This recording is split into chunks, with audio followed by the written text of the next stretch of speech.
Hello, everybody, and welcome to another adventure in history. Yeah, woo! And it is, of course, viewer request night, since we are here on a Tuesday. What up, Cave? How's it going? Just prior to stream, I stepped on one end of the box lid that I was using to hold all of the little spent parts of plastic. Are you not entertained? Steve Conley, what's up? Steve Conley raiding in. This raid brought to you by My Prancing Pony, Jabberwock 3 since 1082, where wizards drink free. What's going on, Steve? How's it going, man? Welcome in. And hello to all of Steve's friends that came with him. If you don't know who I am, my name is Shane. We actually just kicked off the stream. And I don't know why. Why are you doing that? Yeah, I still haven't figured out why Streamlabs is double alerting me. I tried for like 20 minutes to poke at that today and figure out what's going on. And, you know, it's all hidden behind so many layers of ambiguity and grayness and just general multi-level logistic bull junk that it's hard to get at. The puppy wants to come up and say hello already. Come on, puppy. Come on. Come here.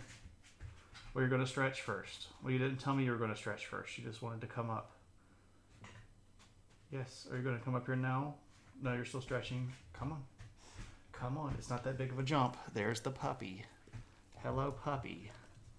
Oh, my goodness. You have been especially spoiled today. She has been such a mess.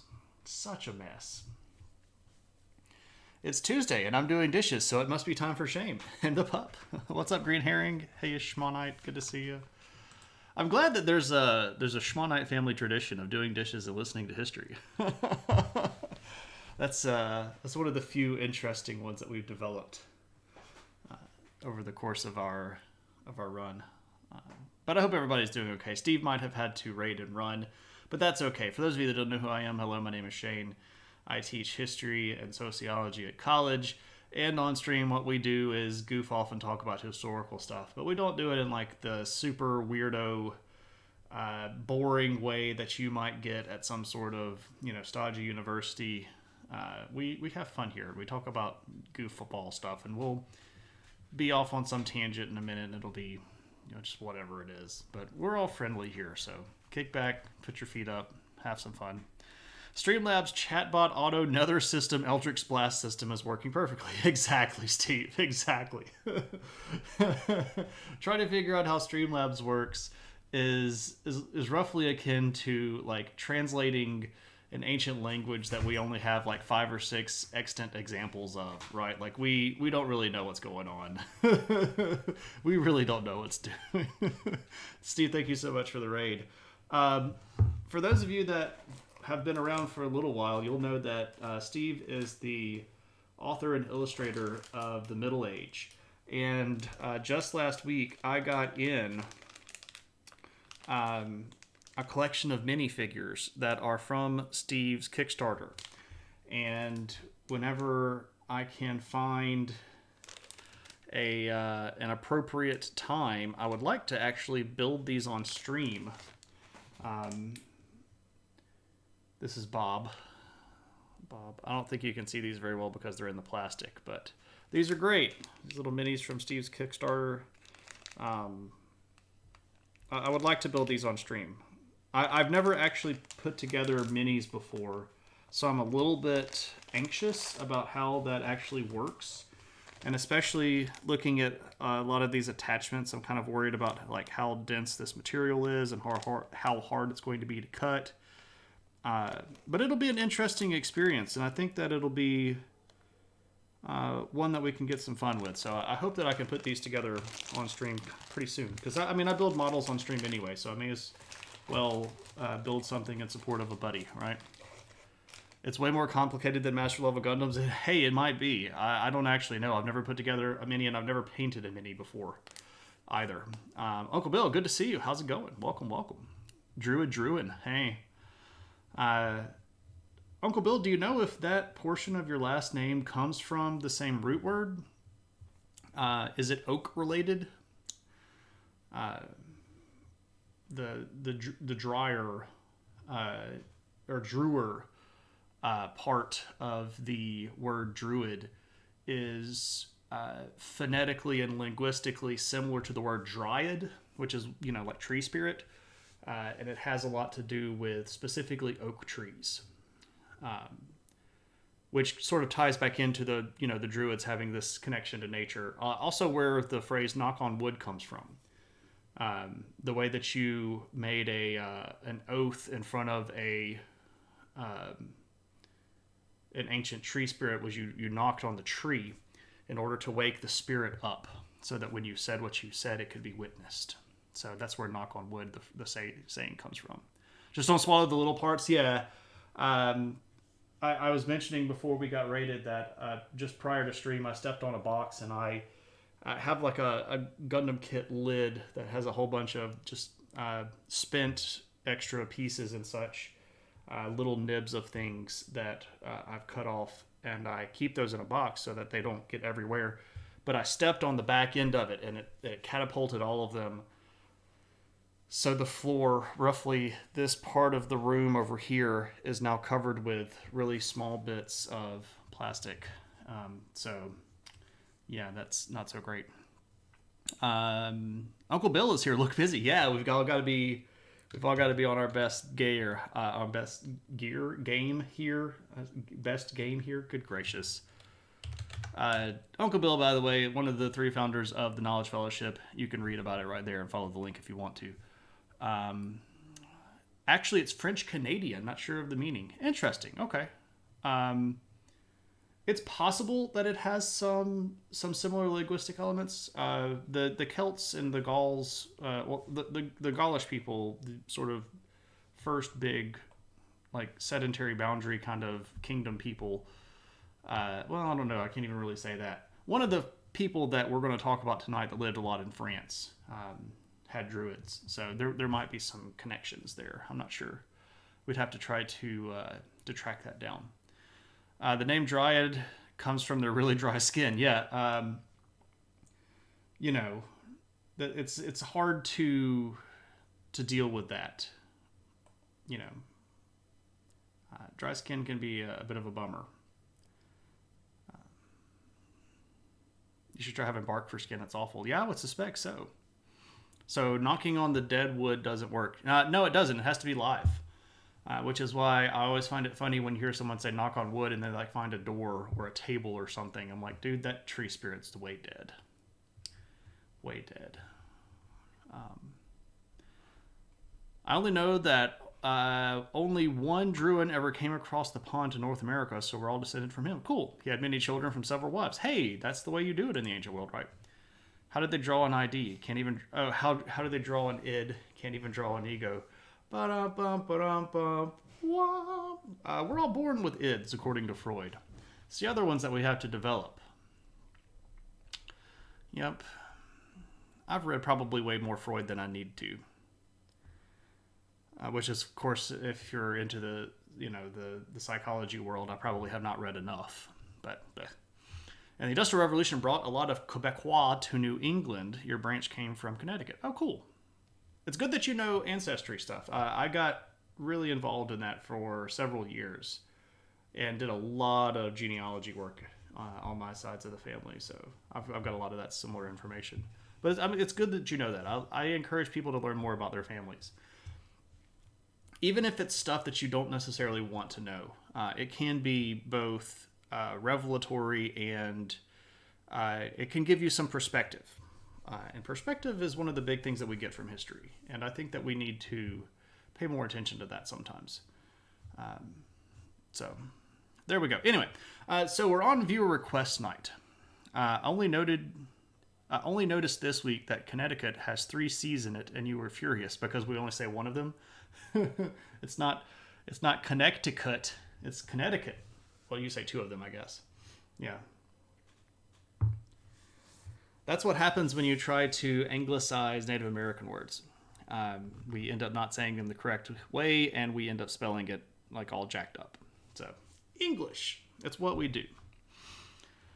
Anyway, viewer request night. What do we do in viewer request night? Well, we get a request from the audience, which is you all, and then we talk about it. So tonight, we're going to talk about Druids. There's a wonderful kid-friendly cartoonist named Emily Druin, worth checking out her work. I have heard that name, but if you were to ask me what sort of stuff she does, or if I could identify a piece of her artwork, I guarantee you that I could not do it. I suspect that I have run into her work through watching David Peterson, who keeps up with a lot of really good cartoonists. So I suspect that I've run into her work that way, or maybe Steve Conley's mentioned Emily. Steve, if you have a link, that you're welcome to share, and also share all of your stuff. So for those of you that don't I'm like way behind, and I'm being a horrible host here.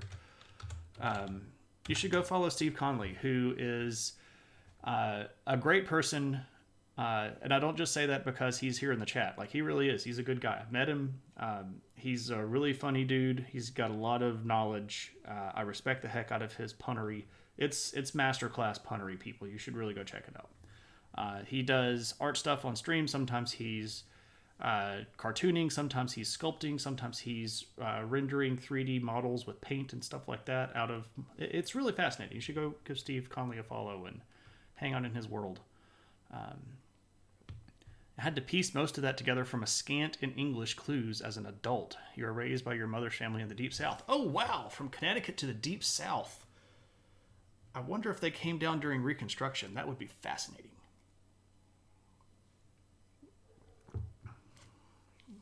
I'm actually writing a story about a young man who leaves Connecticut to come to the Deep South during Reconstruction, and runs into some weird stuff. I won't give away the end of the story. I'm still in the process of writing it, but that's how it goes. Okay, Druids. Let's actually talk about them, because that's the topic for the night, right? That's what that's what I'm supposed to be talking about. You all can talk about whatever you want to, and I'm sure that I'll pitch in. But first off, a few things. Let us remember a few things. First off, when we think of Celtic people, some people go, it's pronounced Celtics, and they're a basketball team. Those people are wrong. It's pronounced Celtic. And the Celtic people that we think of today are actually the last remnants of people who were the original Celtic people. The Deep South is the place to come for weird stuff. Exactly. It pretty much is. Father was an instructor at Paris Island. Mom's hometown was Beaufort, South Carolina. Ah, yeah. Well, there we go. Anyway, so let's look at this. So if we look at the map here, this is oh, dude, smoking brisket. That sounds amazing. This is a map of Celtic people dispersion. So originally, and we've talked about this before in a previous viewer request, the yellow part here is sort of like the original homeland of the Stone Age Celtic people. And then the light green that we see here sort of spread across all over, over here towards the Crimean Peninsula, here in Anatolia, and what that would have been Thrace at the point, over here into Spain, all through the British Isles. This is the extent of where the Celts expanded, right? So they went a lot of places. If we look at the dark green, this is sort of where they held out until Christianization. And then the darkest green is where the Celtic language is still predominantly known by most people in the modern day. Now, of course, there are people, and this map is a little bit old. The Gaelic language is actually catching back on with a lot of people in Ireland, so I would suspect this looks a little bit different. But anyway, so what we see here is that there were Celtic people all over the place. And this is something that is something to sort of dispel. Because, again, when we think about Celts, a lot of people just immediately think, oh, we're talking about Irish people. To a greater degree, we might be talking about Welsh people and Scottish people, as well as Irish people. But when we're talking about Celtic Druids, which is the majority of the topic of tonight, we're talking about Celtic Druids mostly in this sort of larger dispersal situation here. Specifically, we're going to talk a lot about what's going on here in Central Europe. Interested in the Celtic Horn of France? What kind of people there? What kind of people live there nowadays? That's still a fairly unique area of France. They have very thick regional dialects. This, for a while, was part of the larger French world that was controlled by the British Crown, that northern part of France, which is referred to even today as Brittany, right? So that sort of area has been pretty closely tied with the British Isles for quite a while. Now, they're going to, like, if you go there today, there are going to be people that's, everybody there is going to speak French. But you find a lot of, well, I should pause. People in the ancient world knew way more languages than we do today. Ancient people tended to be much more polylingual than we are. Just about everybody in the ancient world was bilingual, and most people knew 3 or 4, right? It's just the way that it went, because you just had to know a lot of languages, right? When Rome was controlling this place, you had to know Latin. You might not speak Latin in your everyday life, but you're going to know Latin because it was the language of the government, right? And you're going to know your local language. And then you might even know a dialect or a slang version of your local language that is so thick that it's almost another language into itself. And that's the way that a lot of people in Europe are still today.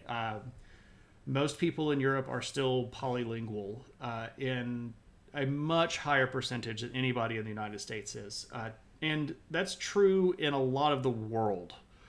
If you look at bilingual or polylingual people in the world, America has one of the lowest participation percentages of that. Now, of course, that's growing as immigration is bringing more people to the country, and populations that are not speaking English as a first language in their household are growing, but still the statistics are pretty slanted towards people in America only being monolingual.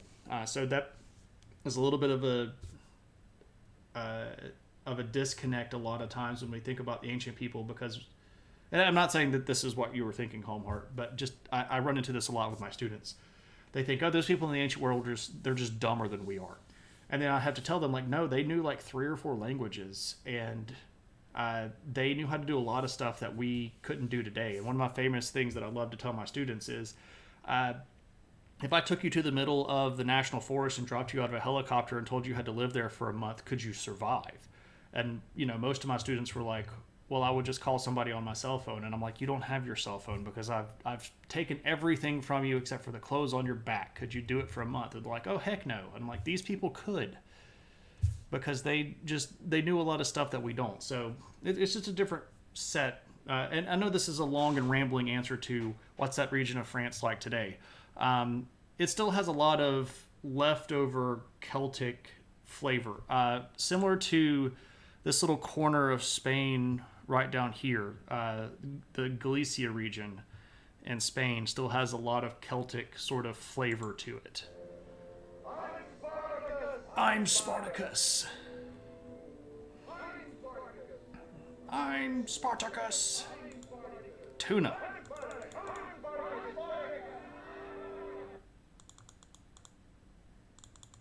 Tuna, thank you so much for once again being Spartacus. You are much appreciated, my friend. I'm way behind in chat. I'm going to try to catch up real quick. Marinated in bone broth and raw grass-fed butter for 8 hours. Did raw honey glaze. That sounds pretty friggin' amazing.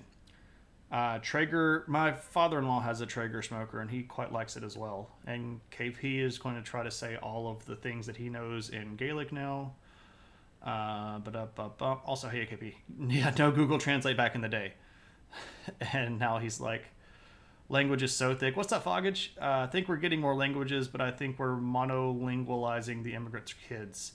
Well, I don't think so. A lot of the kids that I teach that are from families where English is their not their first language at home, they're still going to be bilingual. And I think that there's probably a good chance, and this is really interesting with the current generation. A lot of people poop on the current generation, and everybody can find faults with everybody. But one thing that I'll say is there is an interest in personal history and individual historical culture in the younger students now at a greater level than I've seen in the past. So I think that there are not going to be as many people that are in the current generation that might be, second generation immigrants or something like that are going to eliminate their native language when they're having kids of their own. For example, one of my wife's cousins has a multi-ethnic family. He married a Latina woman, and they speak English and Spanish in their home. But she's a second-generation immigrant, she's a third-generation immigrant because her grandparents were the first ones here. Her parents speak English and Spanish. She speaks English and Spanish, and she's teaching her kids English and Spanish. So I think that there's going to be more of that retained than it might look just on the outset. But I get where you're coming from, and there's a lot of logic behind that particular assessment. I think I'm a little bit more optimistic though. It's hard to justify learning another language when I have little to no chance of running into someone who doesn't speak mine while not leaving my own country. Well, you never know. My side of the mountain, though. Something like that, right? Tuna for a 23-month strength. You almost napped through the stream. Oh, no. Yeah, I know. I can't figure out how to stop it, KP. I tried for 20 minutes to figure it out, and I couldn't. Their kids will speak English. Yeah, I think we got to that. All generations poop on the next generation. That's pretty much true. Also, that's not all the Gaelic I know. I was saying cheers and 100,000 welcomes. I know. But my grandfather married a Druids princess. Well, there we go. Right. There we go. That's exactly right. Everybody married a Druid princess, right? Especially considering that Druids couldn't be nobility. But, that's how it goes. Right? What's up, Tad? I've been thinking about this second languages being lost thing recently. It'd be an interesting statistic. I would be really interested to see it myself. I think it's higher than we think it is. But I do admit that all I have is personal anecdotal evidence for that. I have not seen any actual study that would encourage that one way or the other. Everybody go follow Tad. Tad's a great Gundam builder and is a good conversationalist and likes a lot of the same suits that I do and has a lot of the same opinions that I do, so we get along really well. Go follow Tad and watch him build cool stuff. It's very chill. Anyway, so again, Celtic people are all over the place. Don't forget that.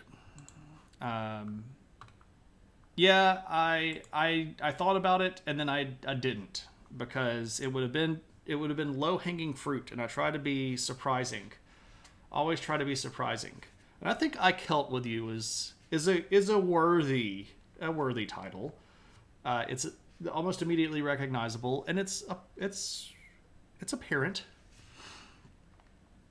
My grandparents were born in the U.S. and spoke okay Polish. My dad learned a few words. I know nothing. Foggage, I think that you're probably in the same generation that I am. I don't want to make you age yourself on stream, but I think you and I are probably in the same generation. I was specifically talking about upcoming people that are probably, I would say, like maybe 30 and down, or maybe early 30s, like 130, 31 or 32 and down. Yeah, like somebody that would be the next generation down from us. Druids were fans of low-hanging fruit, as ladders had not been invented yet. Okay, so first off, what do we know about Druids? Well, I looked around on the internet and I was told that this is what a Druid looks like. And I got this from a very reputable source, that of course being the D&D 5e Player's Guide Handbook of what a Druid is. And you go, Shane, that's not what a Druid looks like. And let me tell you, that's probably about as accurate of a picture as we have of a Druid, because we don't know what Druids looked like. We really don't know. There aren't pictures of them from the time. There aren't descriptions of their clothes. There aren't a lot of details given about, how they dressed. I'm Spartacus. Nixolotl is Spartacus. Nixolotl, thank you so much for becoming Spartacus. And for that support. Much appreciated. Yeah, that was a drow. He does have Mike Hawk. Wonderful source indeed. Right. Druids look like Getafix and Astros and Obelisk, right? I did find this image, and this is actually on Wikimedia Commons. I do try to pull as many images as I can from Wikimedia Commons because they're free to use, and I don't think that I'll get in trouble for using them. But what's interesting is that this particular photo is an etching that was made of a sketch that was made of a bas-relief. So one guy made an etching because he was looking at a sketch that a guy about 200 years before him had done. And the guy had made that off of what he said was a bas-relief from France that showed actual Druids. Liberties were taken. Yeah, we don't know what Druids looked like. I am sure Druids look exactly like their carvings, right? Well, that's the thing. We don't have any carvings that they made, right? Being a RuneScape fanatic, Druids in my mind are always middle-aged dudes in white or red robes. Right, exactly. Right, exactly. We don't know what they looked like. We don't know how they dressed. We don't know how they did their hair. We don't know whether or not they had big old bushy beards or whether or not they were clean-shaven. We don't know. That's part of the story of the night, and that's going to be a lot of the stuff that we think about Druids when we think about Druids isn't real. We've sort of concocted a lot of this stuff. Druids equal concentric circles, right? Circles within circles interlinked. I don't know if anybody got that reference. What part of modern history do you think folks will wonder about? What's not being recorded because it's unimportant, but it may be a future interest? Context for memes. I don't think that we are keeping enough context for memes. A lot of people are going to dig through digital files in the distant future, and they're not going to have the cultural context that they need for memes. Because a lot of these things are flashes in the pan, and they're really, really popular for like 3 weeks, and then they go away, and that's all the record that they're going to have. Druids obviously look like Luke Skywalker on Ahch-To. Yeah, like Darmok and Tanagra, right? Shaka when the walls fell. They're not going to know how to speak that stuff. So what do we know about Druids? First off, what are the sources? Like, what do we read? What do we read if we want to read about Druids? Well, we have two main periods of time where we have sources that talk about Druids. And I have to tell you, one of them is way more likely to be accurate than the other. The Greco-Roman period is when we first start hearing about Druids. We have a couple of people that are writing from Greece. We have a couple of people that are writing from Rome. But all of this stuff is in the 1st century BC or into the 2nd or 3rd century AD. So like the first or the last 100 years of the BC and the first couple hundred years of the AD. The biggest and most important one that writes the most in a chunk is this guy. This is Caesar. Urban Dictionary must be preserved. People who wore clothes. They were people who wore clothes, or were they? Because we do know that a lot of Celtic people were fans of the buck nakedness. So we can't even conclusively say that Druids consistently wore clothes.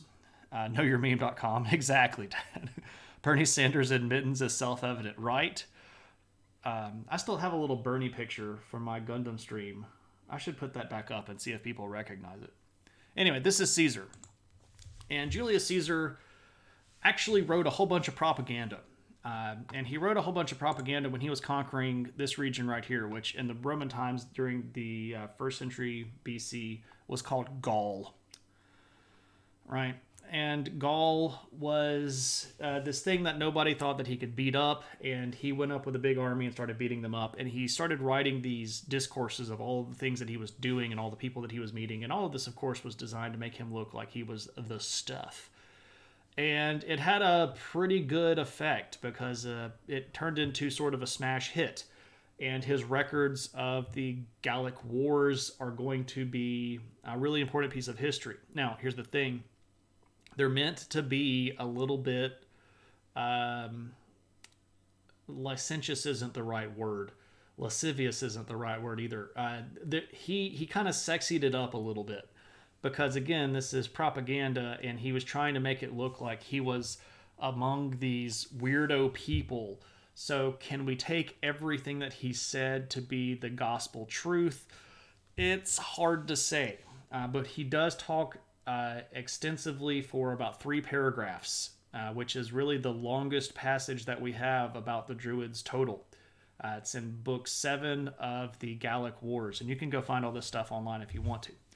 I can only hope they wore more clothes the further north they lived. You never know. They might have just gone with mud. We also have Strabo, who was a sort of geographer, and he wrote some about the Druids. We have Cicero, who claimed that he hosted a Druid at his home. His account is highly speculative. We also have Tacitus, a Roman historian, and we have Pliny the Elder, who, of course, wrote about everything because he wrote basically what is the world's first encyclopedia. I recommend the book series The Iron Druid. It's about a druid that survives to modern days and fights the gods, like all of them. Shane won't like the series. So is it super bad with history? I can occasionally read those books and enjoy them. But they're sort of like a donut, like where some of the stuff gets through in the middle because it's just really, really good, and they get the history right, and I like it. And then there's a sort of a ring where they don't get enough of the history right, and I don't like it. But then outside the ring, where they just don't even try to like history, and they don't even try to know history, and I can just go, oh, look at them writing fiction. And I can sometimes enjoy those. He's got a great dog, though. Kevin Hearn, I'm not familiar. No, it's not super bad with history. He does a lot of research. Oh, well, there we go. Liberties are taken with history and religion. Sir, I might give him a joke. It's like Stargate taking liberties with gods. Oh, yes, he's like that. Stargate, I can laugh at Stargate because it's just like, oh, look at you. You're not really trying to make history. You're trying to do sci-fi. Ha, ha, ha. And it's fine, right? I don't mind watching Stargate. The TV, well, I'm not going to say anything about the TV show because Cave Geek's here, and he'll come after me. So, we have this account from Caesar, and this is sort of like the first section of histories. We've got these Greco-Roman areas, and then it's way later that we have Irish mythology. And specifically here, the Irish mythology that we have isn't really written down till the early medieval period. And some of this claims that it's an oral tradition that goes back to the time of the Druids. And there might be some there, but there might also not be anything really there. Most notably, the reason that it's hard for us to completely trust the Irish mythological accounts of what happened is because all of them almost, I'll put it this way. I'll say it in this way. I can't think of a single myth that was written down prior to Christianity showing up in Ireland. And we all know what happens when Christians write down mythology of other people. Of course, they're going to start messing with stuff. So how do we know if that's accurate? But we do have these big accounts that talk about Druids. Like there's a famous piece called the Tyne, which is in English referred to as the Cattle Raid of Cooley, and it's got Cuchulainn, who is a really big Irish mythological fighting king guy that's got spears and stuff and beats the junk out of everybody, and it's actually pretty cool stuff. But there are Druids in that story, so we've got some stuff, but we don't have a lot of stuff that we can really completely wholly rely on. And that's why this is such a difficult thing to talk about, because people have in their minds this image of what a Druid is. We have cultural ideology about what Druids are, what they did, and a lot of that stuff is just based on speculation. It really seriously is. Let's see. With the idea that what people believe gives the power to the gods. Oh, so it's sort of like an American gods thing. God took liberties with himself when he created the 7 days of the week and named them after the other gods. Interesting. I would note that the days that we use today are not the same as the ones used in any of the creation stories.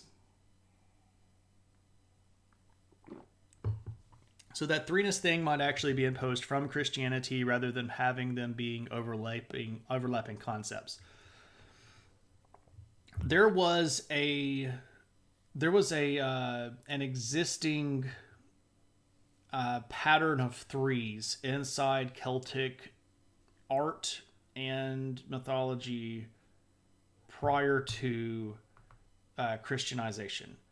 And a lot of the stuff that we see, especially in decoration, that predates Christianity, still has Triskelion kind of stuff in it. So that existed prior to the introduction of the Trinity, but oh boy, did the Trinity fit well into that. That was pretty good. What's up, John Collector? Laid low by a woman as is tradition. Well, there we go. All right, so what do we know? What is a Druid? Well, there's a great question. Based on what we can figure out, a Druid was some sort of social class within the Celtic world. And that's really about the best that we can offer. They were not kings. In fact, they were not even knights. In multiple sources, we have them set aside from the fighting people. And Caesar even says that they were immune from participating in the military. So when the king called up the military, you got a dispensation from military service if you were a Druid. So they weren't the big fighting people. They were part of some social order. Now, what did that social order do? What was their job? This is where a lot of the speculation stuff comes from. We do know, we have it recorded in multiple sources, that they were serving some form of religious purpose. They were overseeing sacrifices. Now, what kind of sacrifices? That's an interesting topic.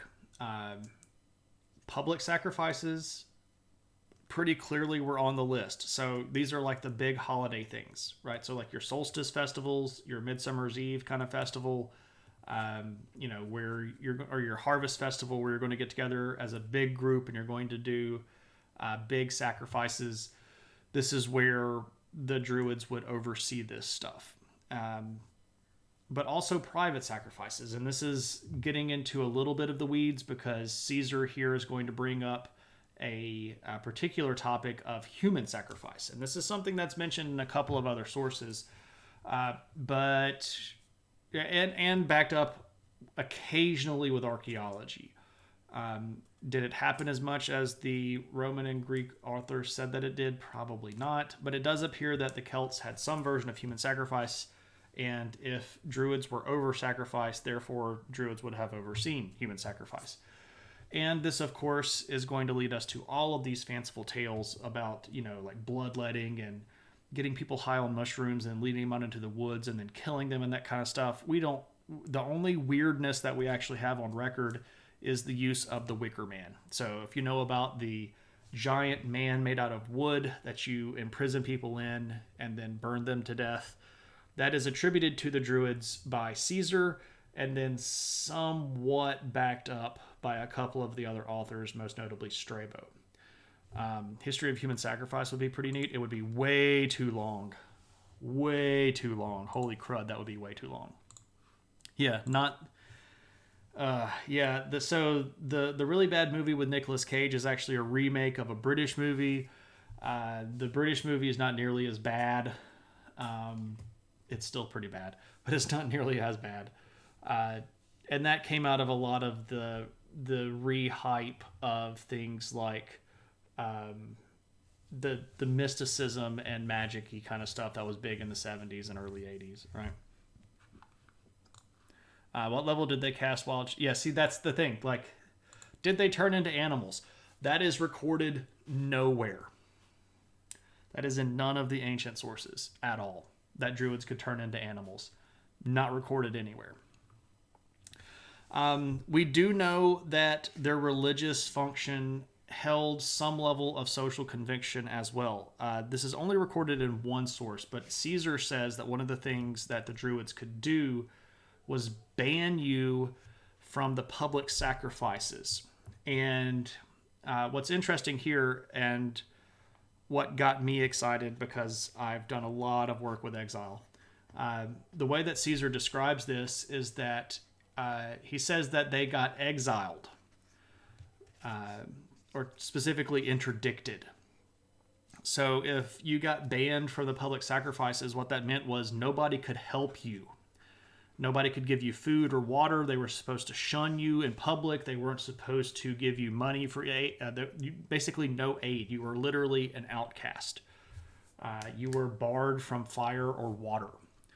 I would be fine with that. Or maybe not then. Yeah. So like you're just completely cut off from society, and anybody that helps you, it's on their head too. So Druids got a lot of social control over that. The particular phrase that Caesar uses here is that they were consulted to interpret all matters of religion. So whatever that means, that's what Druids did. But yeah, again, no turning into animals. They were called on to be arbiters.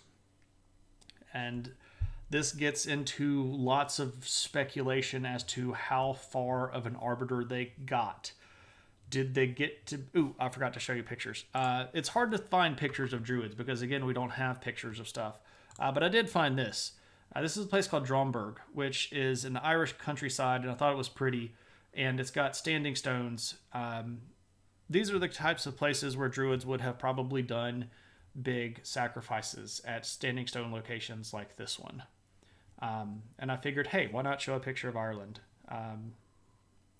Does Newgrange predate the Celts? Oh boy.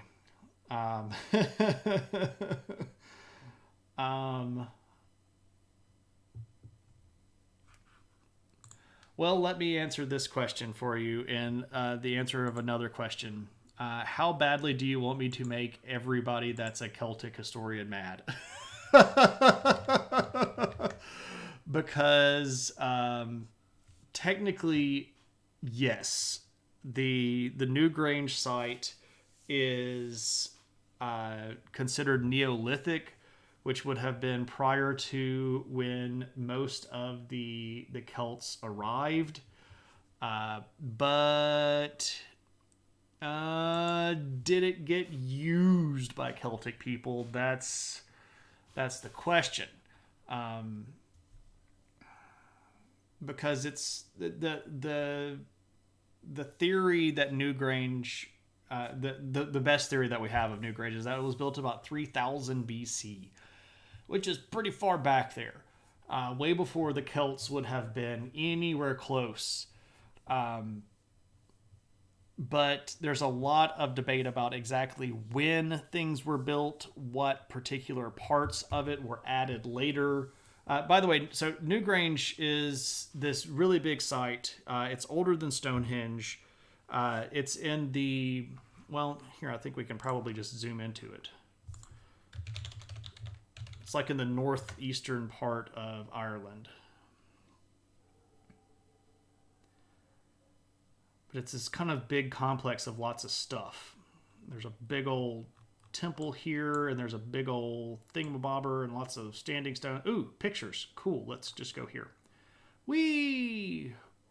Bloop. So this is a big burial mound, but could have also been used for other things.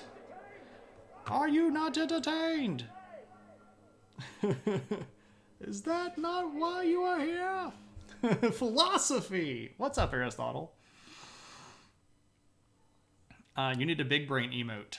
Little known Druid fact, it's hard to find pictures of Druids because, like the Maasai, they believe that their soul was sucked into the camera. Also, like the Maasai...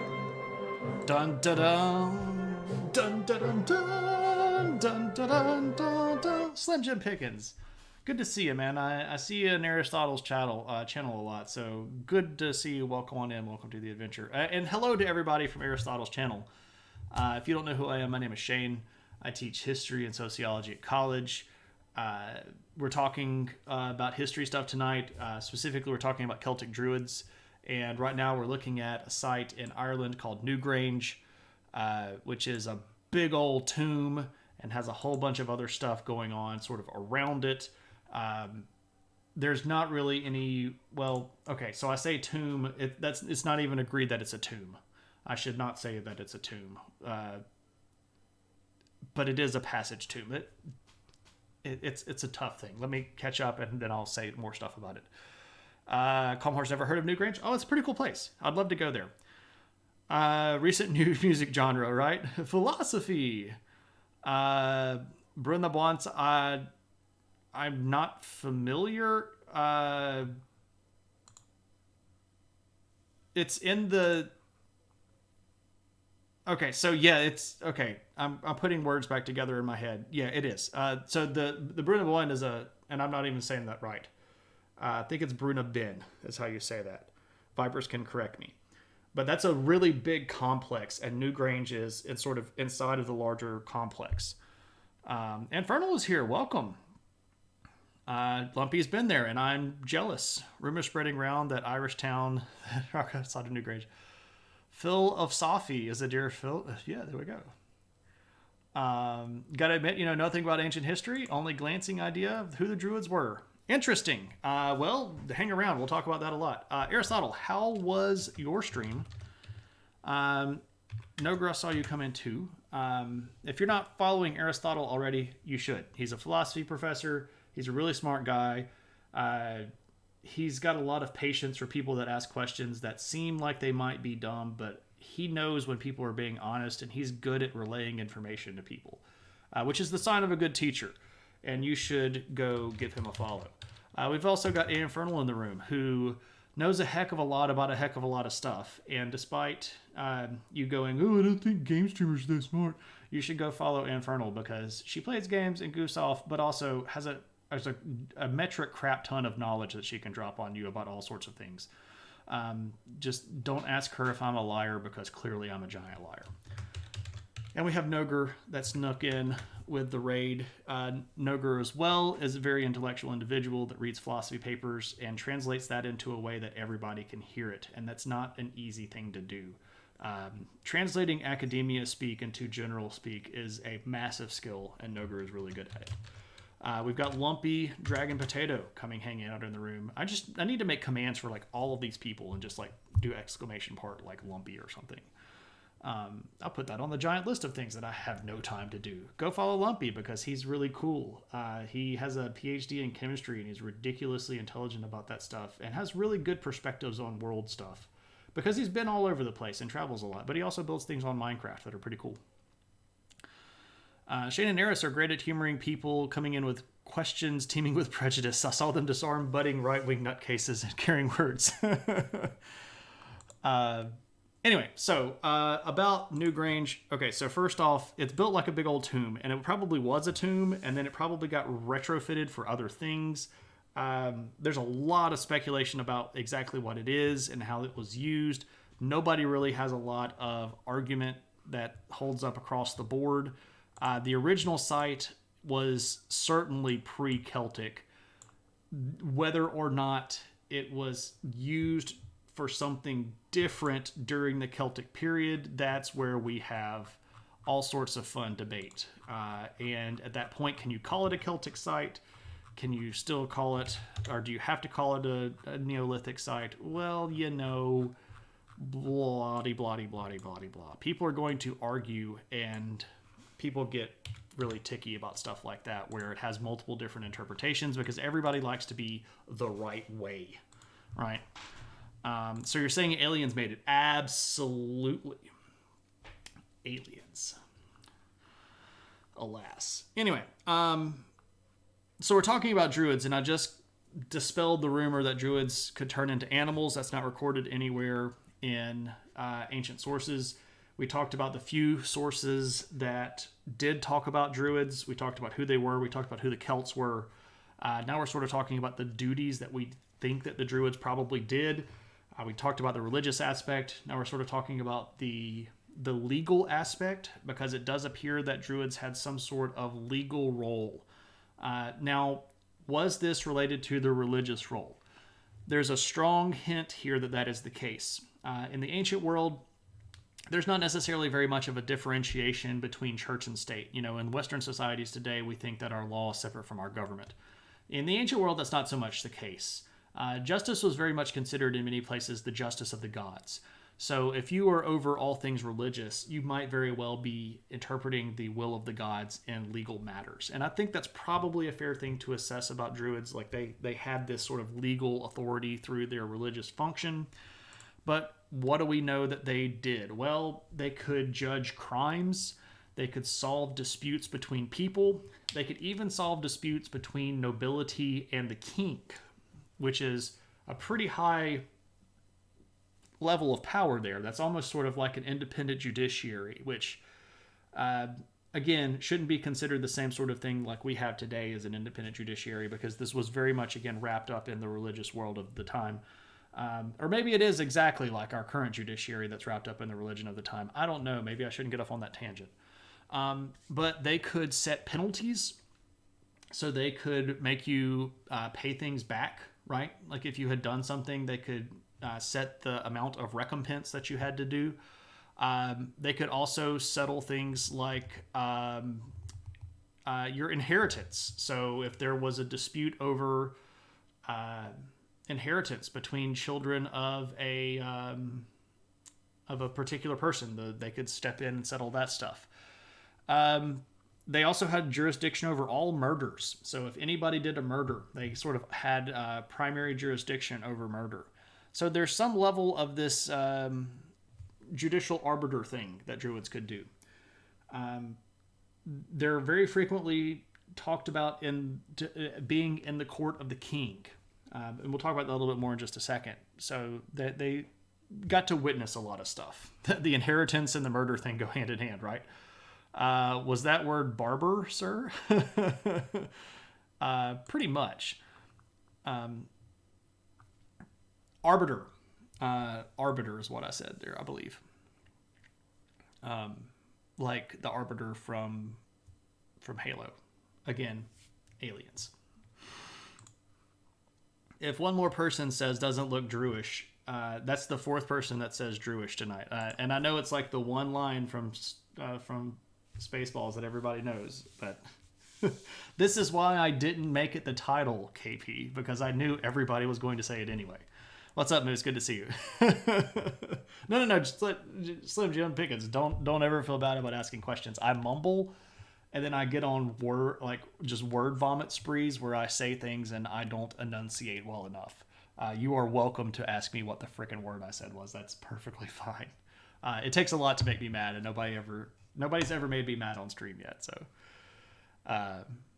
if you had it as a title, it wouldn't have been stated by everyone. Yeah, it would be.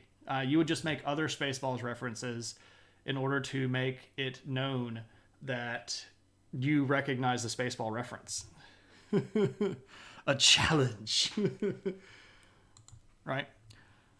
Where is my super suit? Anyway, so what else did they do?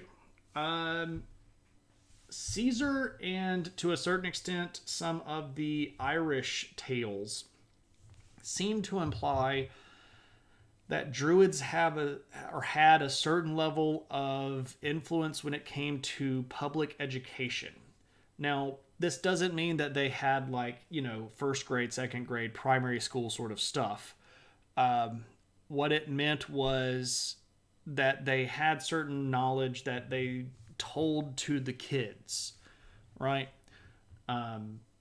This would have been stuff like late at night or, early in the afternoon before kids went to bed, and there was a druid around, and they would hang out and they would talk to them about stuff, or they would go to ceremonies, and while the parents were off doing their thing, mostly like partying and having their thing, maybe all the kids went and talked about stuff with the druids, right? And Caesar specifically mentions a few things that the druids were supposed to impart to the next generation. Reverence for the gods. So again, this sort of religion is first and foremost kind of thing. But also, really interestingly, respect for the earth. And this is where I think a lot of this is another point where a lot of people sort of spin off a whole lot of speculation about what the Druids did. This concept of respecting the earth and being understanding where your stuff came from and how to treat the earth naturally and things like that. And basic astronomy, like what stars were what.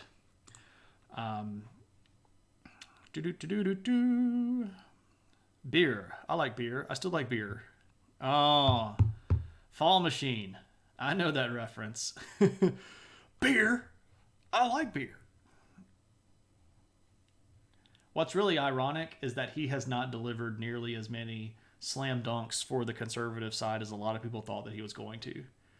He's actually been kind of a thorn in the conservative side a few times, and I find that ultimately Schadenfreude. I could see yours Schwartz as big as mine. Evil will always win because good is dumb. That's one of the better ones. I'm so proud now that you've never watched Spaceballs. I may have missed this one, but how did one become a druid? We've got a whole section on that one coming up in just a second, my dear. What's up, Maddie? Druid was almost a catch call for all academic types. I don't know about that. I don't know about that. Only if you enjoyed watching Men in Tights. I do quite like. There was kind of a Druid university. And God willing, we'll meet again in Spaceballs 2, The Search for More Money. Indeed. Buffy likes beer, pretty much. Yeah, maybe it's an Druid A&M. That's actually quite good. That's quite good. Hence the almost. I don't even know if we could say almost, but we'll get there. We'll get there. All right. So, what else did Druids do? It appears that they had some level of peacekeeping policy or power. We have two records where someone says that two people were about to go to war, and the Druids literally walked out on the field in between the armies and said, "Stop fighting." And then they had to stop fighting, which is interesting. We have another written source from the Roman perspective that said that when the Romans were invading Ireland, or some of the British Isles, that they landed on the beach and they were unloading their army, and the Druids came out of the woods and started like holding up their hands and yelling at them. And initially the Romans were like, "Holy crap, they're casting spells on us." But it turns out that what they were doing was trying to like tell them to go away because the Druids said, "Go away and don't invade our country." And what's kind of, well, I guess not sad, but what's the next part of that story is, and once the Romans figured out that they weren't casting spells on them, they went ahead and killed all of them, which is of course what the Romans did, right? You know, as a castle, like, did they have an established role in the state? They didn't have territory. They were not owners of property. We voted and you are supposed to leave. Right, exactly. Did they go learn their druidic stuff in an enclave? Usually, well, you all are asking. We'll get to the how to become a druid thing in just a bit. I promise we'll get there, and we'll talk about all of these things. If we get it out of order, it's going to be all confused. The druids blew it. Well, they weren't soldiers, right?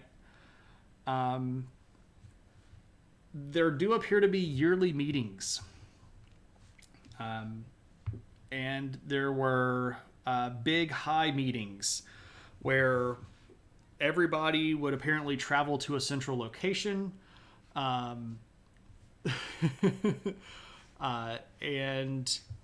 they would all get together and have a big powwow and goof off, and the druids would all answer all of their questions and settle all of their disputes and do all of their things.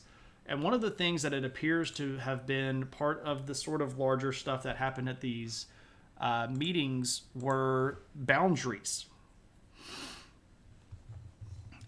So this is what's called an Ogham stone. And one of the leading theories is that these things were used to designate boundaries. And one of the big disputes that typically got brought in front of the druids at these big yearly meetings, when, you know, everybody could make sure that the druids were assembled and the high druid would be there, is where the boundaries were, especially between nobles, like who had what land. But again, what's interesting here is it does appear that the kings had to respect the rules of the druids as well. What's kind of interesting about these Ogham stones is that a lot of them have these markings in them, and yeah, like druids assemble, right? And these particular markings have been interpreted as a rudimentary writing system, where the number of lines, the size of the line, and the orientation of the line seems to represent words or letters. So some of these have been deciphered. This particular one is at a place called Dunlow. But it's pretty interesting that the boundaries even get marked and sometimes named, where it's like, you know, there you go. You got to be clear about who owns what territory, and apparently the druids got to be sort of the ones that kind of decided disputes here about this. Did anyone buy a established title? I don't think you could buy titles back then from the king. I'm sure you could bribe him with a big enough thing that he would give you one, but I don't think they were like up then. How did they become druids? It's okay. We'll talk about that extensively. It just makes more sense if we kind of do it all in a chunk. You were scrolling through Twitter in another window, and Patton Oswalt just posted a pic from Stonehenge. The stream has been blessed by the Arch Nerd. Hey, that's great, dude. If Patton Oswalt showed up in my stream, I would probably have an accident and need to go off stream to clean myself. You got to be this tall to own this. You're right. That's exactly what it was. Like here's the mark, and when you get this tall, son, you can inherit all this property.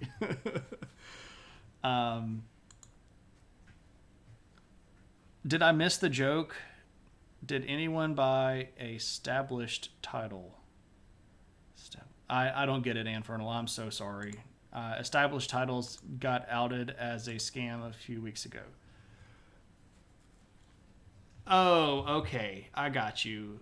It's like where you get that magic little piece of paper that says that you're a Scottish lord or some junk.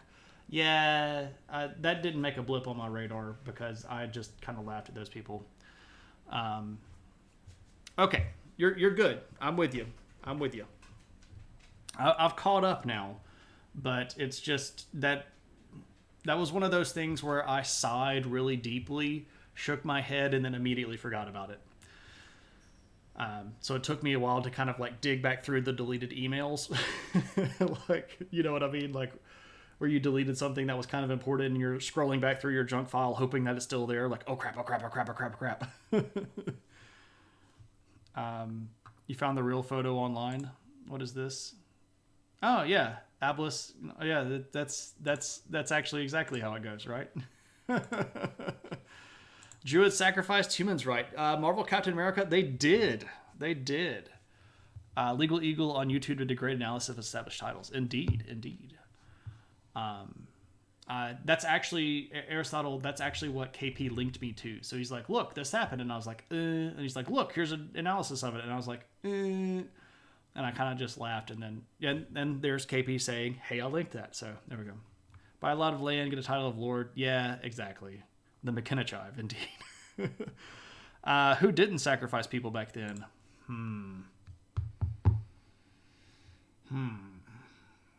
That's a fair question. I can't even say that the Romans didn't sacrifice humans at that point, because they still did occasionally, very, very occasionally, in really, really bad times. I don't know of any culture that has never sacrificed a human in the ancient world. We'd have to get to a modern culture. I'm not saying that there weren't ancient cultures that didn't sacrifice humans, but it's pretty common. Can I go into detail? I could, and I did actually. You missed it, and I'm not trying to say like, oh, you missed it, but catch the VOD for more information. But usually for really big situations, you'd have a human sacrifice. Typically, it was a captive from another culture, but sometimes it could be somebody that wasn't a captive, depending on how bad it was. There seems to be a prevailing thought, and this is not accurate or provable, but the Romans thought that if the Romans believed that the Celts believed that if you sacrificed a human, the gods couldn't refuse you. But that's all speculative, secondhand stuff, so we can't necessarily say that that's the truth. We sacrifice people now, we just do it through the economy. Ooh, there's a hot take. I don't necessarily disagree, by the way. Which modern culture hasn't sacrificed humans? I don't know. We'd have to get really weird and deep into like metaphysical stuff there. Like how do we determine sacrifice happens? Are we talking about like, the American system that we appreciate today was built on the backs of slaves that were sacrificed by working them into death? Like we could get into a really heated debate about that one, which is a perfectly good debate to have, but I think that perhaps might be for another one. How did they do it? Like in that big straw man? Yeah, the Wicker Man was one that says that Caesar says that the Celts did that. Whether or not they did is some matter of debate. No. It's a perfectly legitimate question, and it's absolutely a good one and worth talking about. I just don't know if we have the sacrifice blue collar laborers. Yeah, that kind of stuff, right? Like, how do we determine sacrifice? If we're... Ooh, that would get Ann all fired up. I was about to say, if we exploit the workers, is that human sacrifice?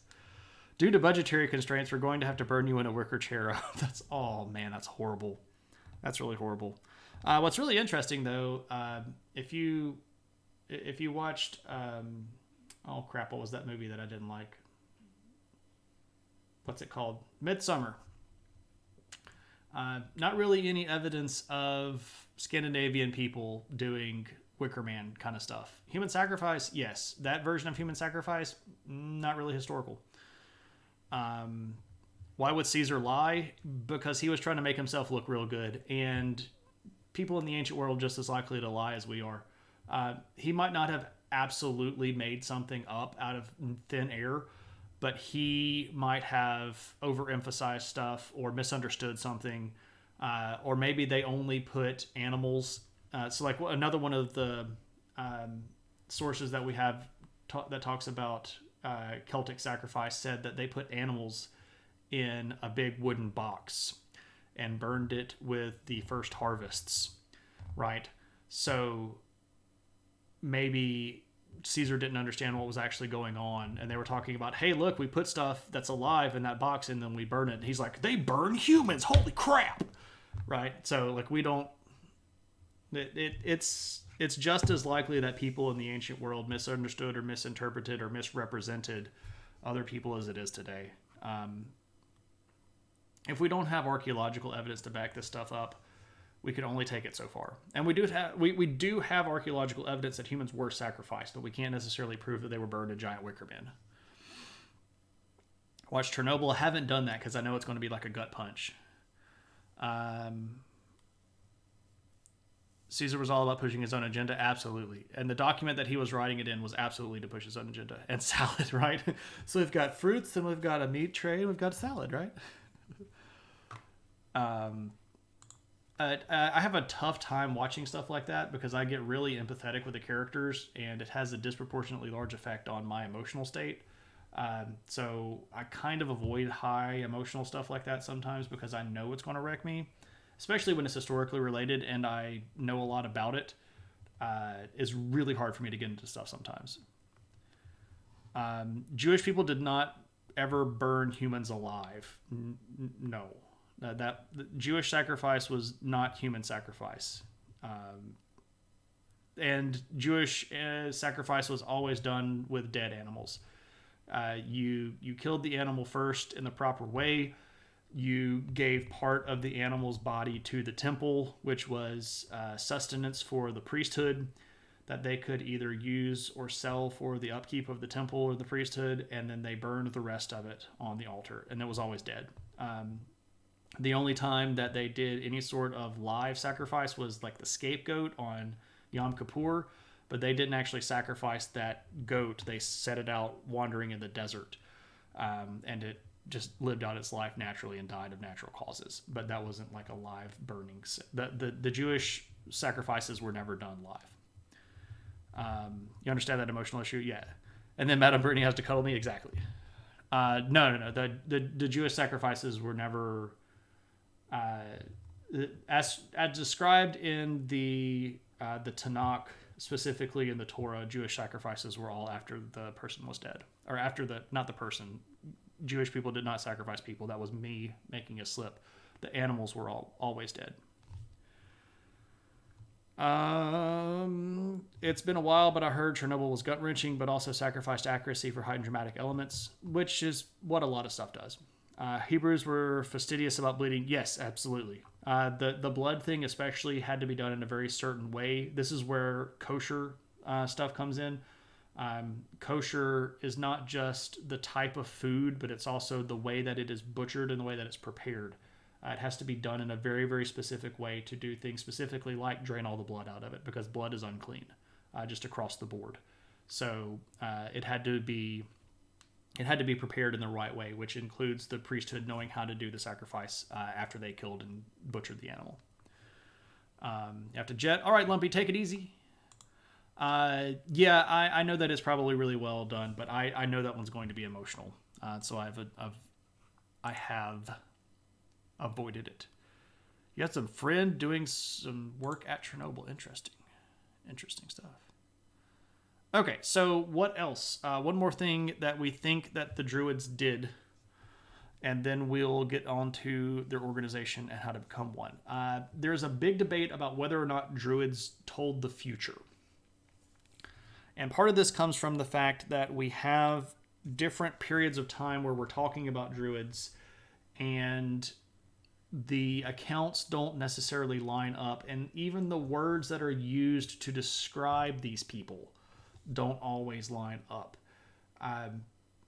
So there appears to be sort of three functions, or three different types of people, or three individuals even, that might be roughly related to this. So in the court of the king, if you are a Celtic king, you frequently had a bard, who was a poet or historian kind of person that told stories, that remembered the sagas and talked about stuff. You had a seer, who was a person that did augury and told the future. And then you had a philosopher, but the philosopher here sometimes gets called druid. But does that mean that a druid could be all three of those? Or are these just three positions that got filled with three different spots? And here's where we don't really know. What's the the future telling thing is much complicated by the fact that by the time we get to the Irish mythology cycle, where we have sort of the other set of knowledge about Druids, is that at that time, so this is after Christianization, right?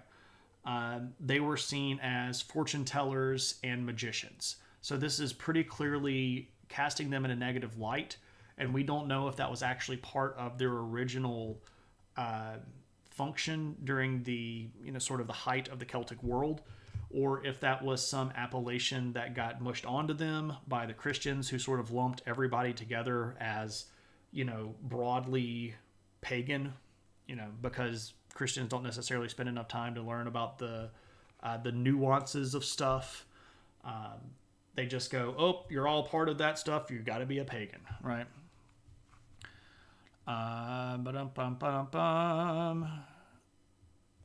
Actually, there's been a sect of Jews that practice human sacrifice, but that's an offshoot into Kabbalah. I am not familiar with any Kabbalistic human sacrifices. I'm not trying to say that it doesn't exist. I'm just not familiar with it. If you have a link to something that talks about that, I'd be happy to look at it. First source from Google says Chernobyl is pretty accurate. Interesting. Great podcast about the creator of Chernobyl and Peter Segal that explains a lot of those inaccuracies and why I use them. Cool. Infernal says, bye, off to play games and have a fantastic night and great Xmas. Infernal, good to see you. Thanks for dropping by. Hope you're having a good one. That's a 7th level spell, right? Exactly. Did Druids have orgies? There's no record of them overseeing big orgiastic practices. There's also not any real evidence of them having any sort of like mind-altering drug stuff. Were they Protestant Druids or Catholic Druids? Oh, at that point, there weren't Protestant or Catholic. It was just Christian. A better question would be, are they Catholic or are they Arian? Number 5, I should have a counter. Okay, so did they predict the future? We don't really know. Did they maybe look at the stars and see what was coming because they had knowledge of astronomy? Sure, maybe that's part of it, and that's where some of this comes from. Did they sacrifice animals and then use their entrails to tell signs? Maybe. But were they fortune tellers? We don't really know. There seems to be some evidence for it, but we don't really have enough documentation for that to be really clear. Because again, this is one of these things where we just don't have enough information. Look at where they lived. There's nothing spicy enough to alter your mind in those hills. There's a lot of sheep poop up there. And on poop grows shrooms. There's also ergot, which is wheat fungus. That'll get you pretty messed up. That's going to leave a mark. Yeah, it will. All right, so organization. How are they? Well, there is a head druid, and this was the head of all druids, sort of like the head honcho.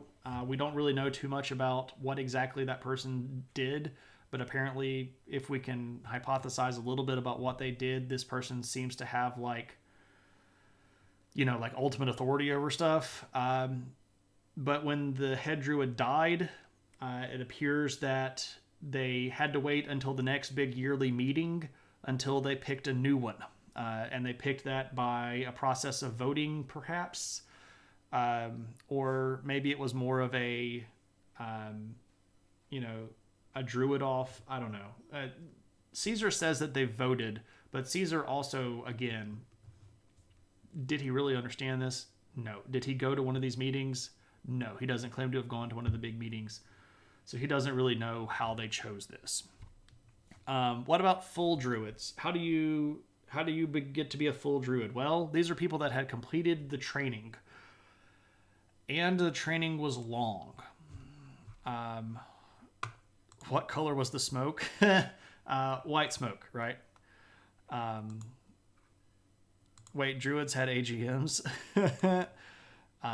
Maybe? We can't really say. We don't really know very much about anything. The teachings of the druids took a long time because you had to memorize them.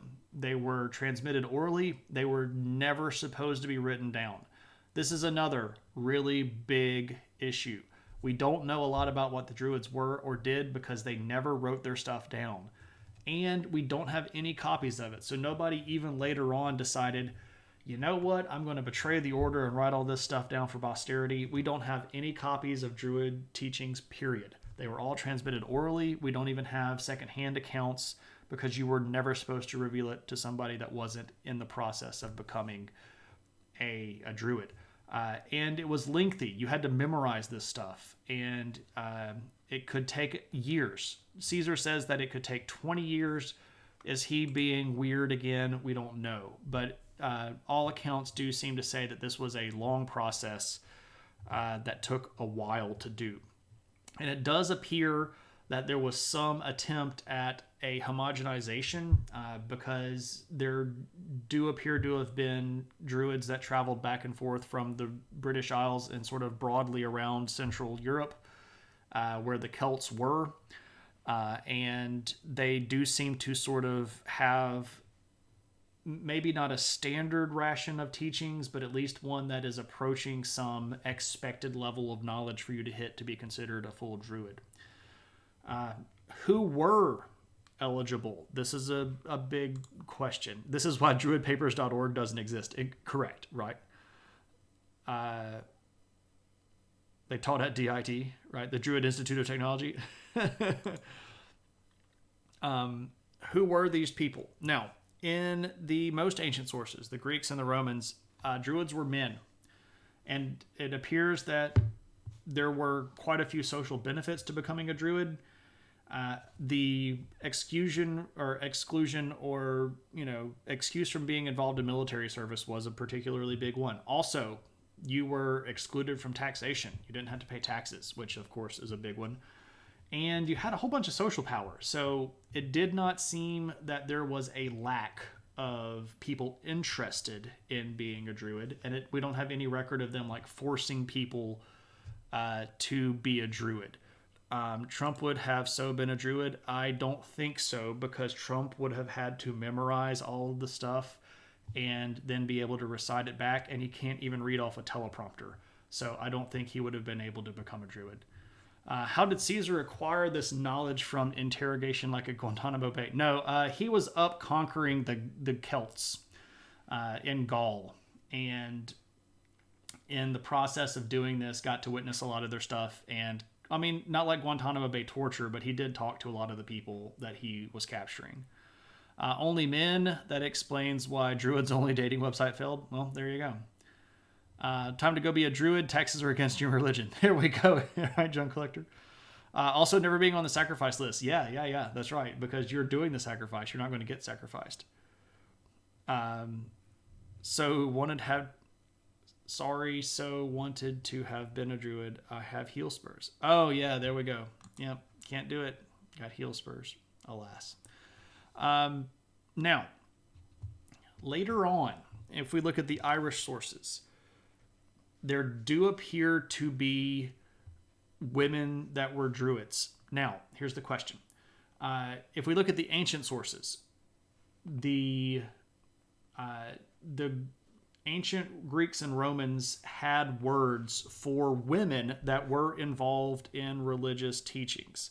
They weren't Druids. They were called various other things.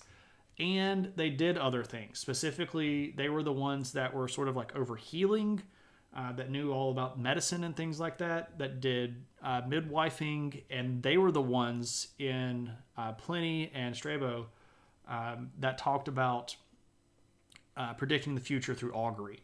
Now,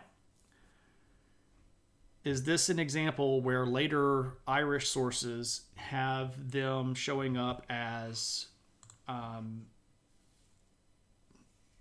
Druids? Is this an example of the Christians not understanding the difference between healers and augurs and actual Druids? So they said women could be Druids. There's possibility of that. We don't really know. Again, our sources are scant and they're not necessarily straightforward. The oranges. Come now. So Caesar just asked a Celt and one of them just spilled all the information. Yeah, why not? After Gaul was conquered, the Gallic people played a big role in the Roman world. And when he first showed up, one of the ways that he was so successful in conquering the Gauls was that he was smart enough to determine political divisions within the Gallic tribes, and he befriended some of the smaller Gallic tribes as a way to gain insight on how to defeat the larger ones. So he had friendly Gauls on his side for most of the time in the Gallic War, and I'm sure that they sat down and talked about all this stuff. But again, we can't believe everything that he wrote, and I think that I've been fairly clear about how we can't necessarily trust everything that he wrote, because again, it was propaganda, and he was doing all this stuff through his own lens, right? Know thine enemy, exactly. So, we don't really know if there were women Druids. If we take the Irish sources at their face value, it does appear that there were. But do those people at that time actually know about Druids? We don't really know. Because again, Christianity has a big impact on Ireland. And there's a lot of blending of tradition. And there's a lot of altering of tradition when it finally gets written down. It could even be that some groups had them and others didn't. That's a fair assumption. We do have a couple of different records of Druids traveling broadly across the areas and different tribes of Gauls having them, but we don't have any indication that every single group did have Druids. That's a fair thing to say. Classic empire building technique, forge alliances with minorities, giving them vested interest. Exactly, magnificent. You got it figured out. That's how you do it. That's how you do it. All right. Now, what happened to the Druids? They're initially seen as kind of weird, and this guy really doesn't like them. This is the Emperor Tiberius, and it is under his rule in the 30s of the Common Era that he basically decided we're going to get rid of them Druids. Tiberius was very, what's the word here? He was super paranoid. And he was very much afraid of people doing things like casting spells on him or predicting evil omens against him, or he didn't really like fortune tellers, period. At one point, he drove all of the astrologers and fortune tellers out of Rome because he didn't like some of the stuff that people were talking about, right? They all turned into animals and lived happily ever after. Yeah, Tiberius was a jerk. He was not the world's best emperor.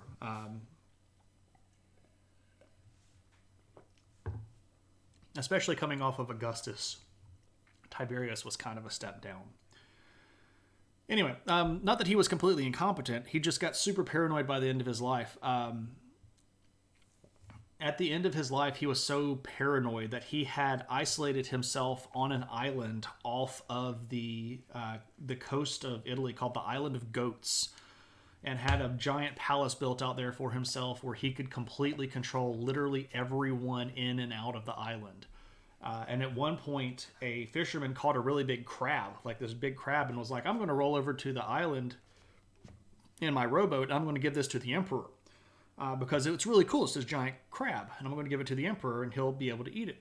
And the story goes that Tiberius was so freaked out by this guy just randomly showing up that he had him beat to death with the crab. He's that kind of a weird guy. I heard he put protective symbols and runes on the road leading to Rome. No one ever gives me giant crabs, right? Did he buy the local notice board in the name of freedom of speech and then got offended when people used it to laugh at him? No, that's more of a modern thing.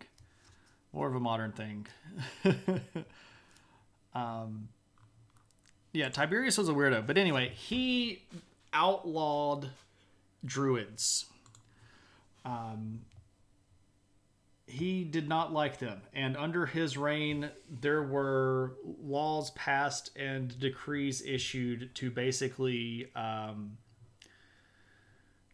try to drive Druids out of existence, and that it was going to be a big part of his career, and a lot of Druids probably got killed under his reign. We don't have numbers and we don't have details of how this was accomplished, but we know that he didn't precisely defeat all of them, because a few years later, this guy, this is Claudius. Claudius is going to follow up and get real big on getting rid of Druids. Now, this is from a little bit of a different angle. So Claudius was very super Roman religious, and he was going to sort of make Rome great again by bringing back the old-time religion. And Rome had expanded quite a bit by this point. Claudius, by the way, was the Roman emperor that finally brought the Britannia province into the Roman Empire. So he's up in the island of Great Britain. And he really liked the idea of pushing the Roman religion as a standard for the entire area, or the entire empire. He wanted everybody to be Roman. So this is going to be promulgated in a series of decrees that are going to target people that aren't Roman. And this is going to lump in a lot of different people, like Christians and Jews are all going to not Christians, Jews and Druids are going to sort of get lumped in together at this point, because they're all going to basically be considered not Roman. Or exiled them to an island, or kicked them out of the empire, right? Claudius Eugenius, right? Pretty much. Still in existence in some forms of places. Iran executed a guy a couple of days ago because he made fun of the government. I think that was correct. No. I apologize. I'm conflating my stories. Iran arrested an actress a few days ago because she had posted something that made fun of an official in the government. Or the broad. No. I'm conflating three different stories. Pause. Erase everything that I've said in the last 45 seconds. Okay. The man executed was protesting, so they executed him. He's the second person that they executed. The actress in Iran was arrested because she criticized the government for executing the gentleman. The mayor of Istanbul in Turkey had a warrant put out for his arrest by Erdogan, the dictator of Turkey. I'm just going to start calling him a dictator because that's what he is. Because the mayor of Istanbul said that members of Erdogan's governments were foolish. And that was insulting the government. And he had a warrant put out for his arrest. Okay, now that I've got everything in order, there we go. I am allowed to use Google, but I like keeping this stuff straight in my head. And unfortunately, I get on a roll sometimes, and I'm like, and everything tries to just spill out faster than my brain can say it through my mouth. Erased everything in the last hour 45? I mean, that's okay. Shane is leaking like the kid from Flight of the Navigator. I love that movie. It's one of my favorite movies as a kid. Imagine being told that you have to respect this guy or go to prison. Wow, that's interesting. I don't know who that is, but that's an interesting situation. Anyway, Claudius doesn't like anybody that's not Roman, is going to do more work to try to get rid of to get rid of Druids, and that's going to be pretty bad for them. Now, by the time we get to Christianity, when Christianity begins spreading, so this is again in the 300s after Constantine makes it legal, Christians are going to take most of the power that Druids would have had socially and give it to the church, right? Again, if the Druid was primarily a religious figure, they're going to be superseded by the fact that priests are now those religious figures. But again, we do still seem to have some level of the Irish traditional religion sticking around. And we do have a lot of sources that talk about things like Druids. And I mentioned this guy earlier. This is a much more modern image. I think this is like early 1900s. But this is Cuchulainn, who is one of the big figures in Irish mythology. He's the guy here riding the chariot with the big old spear.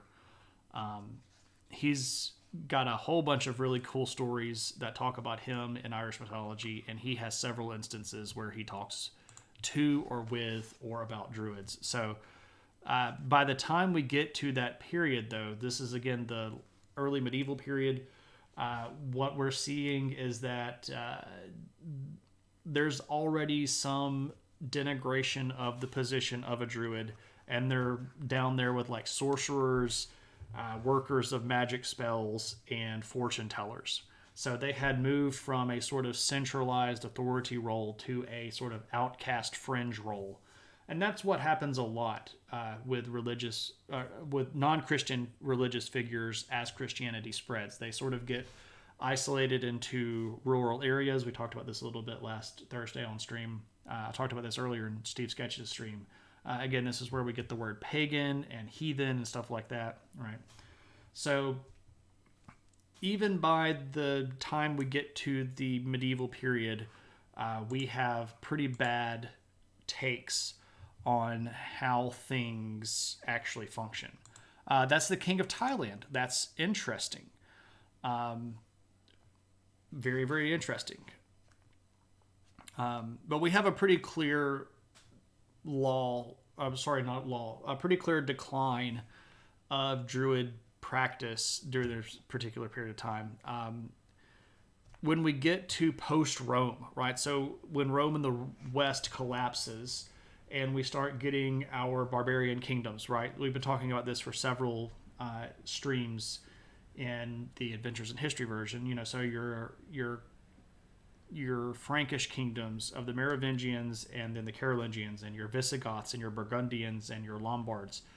We do have some of those legal codes that show up, like the big Code of the Goths that we talked about a couple of streams ago that was put out in the 600s. That specifically targets things like pagan practices. So we know that stuff like being a druid would have been illegal and very highly shunned.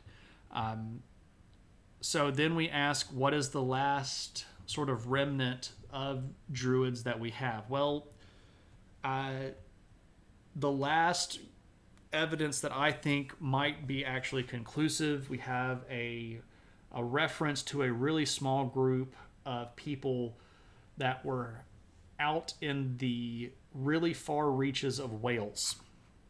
So they're over here, way out in the sort of the fringes, like out on this peninsula right here in Wales, in the 1100s, that still claim to be druids, that people thought were druids. But even that is kind of sketchy. So were those people really the druids, or were they just sort of weird people that lived out in the woods? And see, there's the 1600s thing. Like, there are some really speculative cases where in the 1400s there might have been some out on like the Isle of Wight, and in the 1600s there might have been some mass sacrifice sites that looked like they could be druids, but they might also just be, leftover remnants of Nordic culture. The last one that I consider maybe valid is the one in Wales in the 1100s. All of the ones after that are just as likely something else. We can't even say that it's necessarily more than even a coin flip, right? So we don't know a lot. Now, of course, we do have the last big authority on druids. And again, I mentioned this, of course, the D&D Player's Handbook. And I know that this is a bit of a joke. And everybody's like, oh, look, it's the D&D Player's Handbook. But let me be for real here. Our concepts of what druids are today have been highly shaped by the popular culture of the 1800s and 1900s. And a lot of what people think about being a druid today comes from Dungeons and Dragons. It really does. Like the whole changing into animals thing, that's that's not in the ancient sources. That is something that is a creation of modern day. But we think that's what a druid is, right? Never underestimate how much historical accounts come from modern milieu, looking back at stuff and trying to make it cool and approachable. A lot of the history that came out of the first archaeologists was hot garbage because they were just trying to make it sexy and they wanted money, right? There's a lot of stuff that has influences over what we consider to be things that are not actually based in history. But why? D&D rips off and reinforces so much of that stuff. Modern paganism really goes back to the 1800s. Yeah, exactly. Like the modern Slavic pagans and the modern people that are trying to revive like Druidic paganism or Irish paganism or Wicca or whatever you want to call it, they base a lot of their stuff off of nationalist research that was done in the early 1800s, where people were basically inventing ideologies for themselves to establish the concept of a Hegelian nation state. And a lot of that is not based in solid history. A lot of that is based in really, really poorly documented source work. And I'm not trying to say that I disagree with somebody practicing that as a religion. I'm just trying to say that the traditions that they're following today should not be looked at as a one-to-one analog of what ancient people were doing, because again, we don't know what ancient people were doing. Yes, there have been oral traditions that stretch back thousands of years. I have no problem with admitting that. I don't think that oral history is completely a bad way of transmitting knowledge. I think that it worked for quite some time before we came up with writing. But also, we have to be willing to admit that oral history is potentially more prone to change. But that doesn't mean that it eliminates the truth of what happened, just the context or the method of what happened, right? So I have no problem looking at an oral history and going, there's a lot of value in that. What I do have a big problem in is saying this oral history is exactly the way that it was in the ancient world. Because there's no way to prove it. Right, you end up in an unfalsifiable fallacy situation, right? Like that corgis were fairy mounts, right? A lot of that stuff comes from much more modern interpretations of Celtic mythology. Archaeology history is, we've actually done a history of archaeology. We talked about the history of the field of archaeology as a viewer request way back when. It was an interesting stream. Yeah, dynamite archaeology. I've been to a place where they blew stuff up with dynamite. I went there this year. They got bored because they couldn't find anything in the trenches, and they were like, we should just blow that wall up with dynamite. And they did. 6 sticks of it. Trying to make history sexy, I guess that's what plays Little Caesar's Pizza. Correct. Oral history is super awesome and very, very underappreciated. I agree, and I don't think that we can discredit oral history completely. I think that it preserves a lot of information, and especially the morals and the reasoning behind stuff is really important. Like, why did they tell the story the way that they told it? That's really important. I completely agree with that. But as a concrete, factual, historical source, I don't think we can go that far. It is a valid resource. I completely agree. Oral history, not worth the paper that it's printed on. That's a good one. Too bad I've missed that. I've read several books. You can go back and watch the VOD, Maddie. If you go to my videos page on the channel, I have collections set aside, and there are 2 collections of Adventures in History so far, and then there's a collection just purely of viewer request streams. So I've done what now, 67 viewer request streams. I probably have VODs for like 60 of them. I've missed a few here and there, making sure that I saved them, but I've got the vast majority of them. And I know that I have the archaeology one because I just saw it today.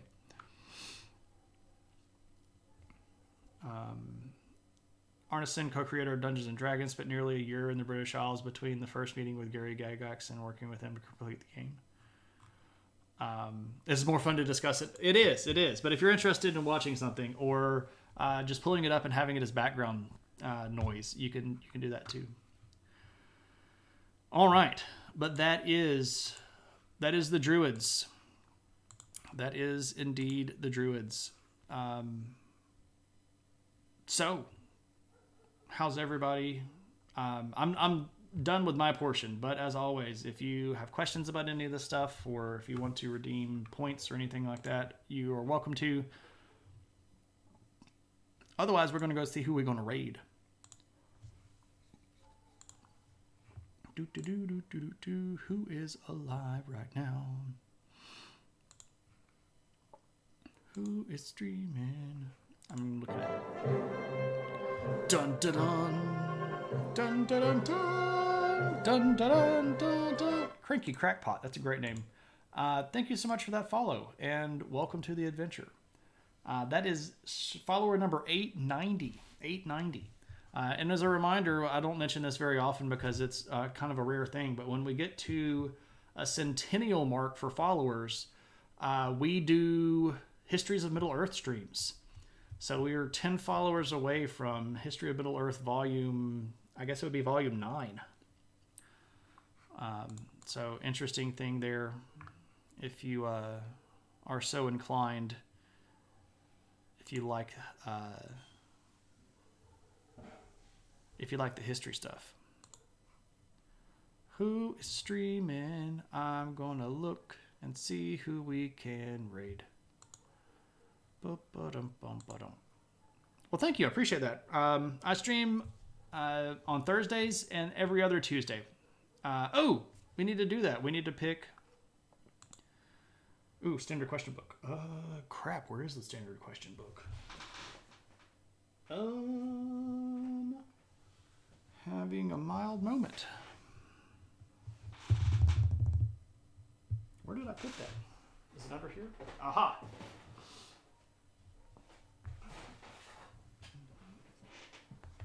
All right, so this is a fun little thing here. This is the standard question book and home study outlines. We haven't done this in a while, so let me explain what this is. We also have some new people. This particular book is an antique. It was printed in 1911, so it's 112 years old now. And this went with a home college history course. And this is the study guide. So you had one book that gave you all of the knowledge, and then you had this, which asked you questions about it. And you were supposed to be able to answer all of these questions. And if you couldn't, it gives you the page references to go look up the information. Here's the kicker. I don't have the textbook that went with this. All I have is the book full of questions. So here's how this works. Is Trivia Pursuit in a book form? Exactly. So what we do here is I just open to a random page, like this one. And I can't read any of this, so I just kind of move my finger down to, let's get one close to the bottom, like you. And then I read this question, and if I know how to answer it, I answer it. And if I don't know how to answer it, we go look up the information. Wow. What is meant... is this science? Science Education Fine Arts. Wow, I did not know this had a science section. What is meant by convection? Which heats more quickly, gas or liquid? Why can a fire be built on the ice? Okay, wow. So convection is using the heat as a amplifier for the heat itself. I'm not explaining this very well. You move heat by moving other things that you heat up. So you pass heat, transfer of heat through nearby molecules. Yes, that's what Nixolotl is here for. Which heats more quickly, gas or liquid? Liquid heats more quickly than gas does because the molecules are closer together and therefore transfer energy to each other faster. I believe that's the case. If I'm completely wrong, say so. Why can a fire be built on the ice? Because it doesn't matter if the ice is cold, because fire is hot. You thought it was gas? I don't know. Let's go look this junk up. Why not? Because that's what we're here for, right? Where do we go? This screen. Boo, wee, look at all the stuff. Which heats faster, gas or liquid? Given the same amount of mass, gases will heat slowest, then liquids, then solids the fastest. It might appear that gas would heat faster because there is less material in the given volume comparing... Okay, let's just get the whole answer here. It might appear that a gas would heat faster because there is less material in a given volume if you are comparing equal volumes of gas, liquids, and solids. Thermal conductivity is worse for substances that are in gas form because the molecules are farther apart than liquids or solids.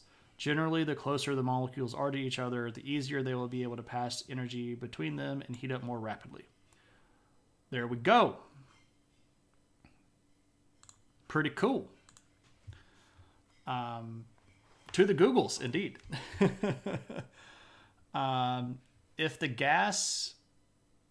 if the gas is flammable, it might heat quite quickly. That's true. It might just explode. That's why we have liquid cooling for computers. Right. Because the ice has to be warmed to 0°C before it starts melting. Right. So it doesn't get mushy because the ice is going to retain its heat. Its relative level of heat. Because heat is actually just a measure of molecular action, I believe, in a technical situation here. So thermodynamically, heat is just how fast how much your atoms are vibrating. I believe that's correct. I took physics, but it's been a while. So they have a relatively low energy level because they're cold and they're very still. And the wood that would be on top of it, or whatever you're burning on top of it, not being frozen, has a higher level of heat, so therefore it would burn even though the ice is cold. 3 times, I think liquid is something like 3 or 4 times more thermally conductive than gas. I would have also thought that kinetic energy of particles in a gas is already high, so you have to make it have a lot of energy to make it higher. So the question specifically here is which one heats up the fastest, not which one would get heated up the most.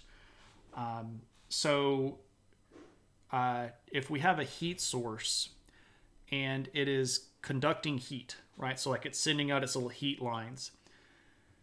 If we're passing that through something that is more dense, atomically speaking, those heat lines are going to bounce into more atoms.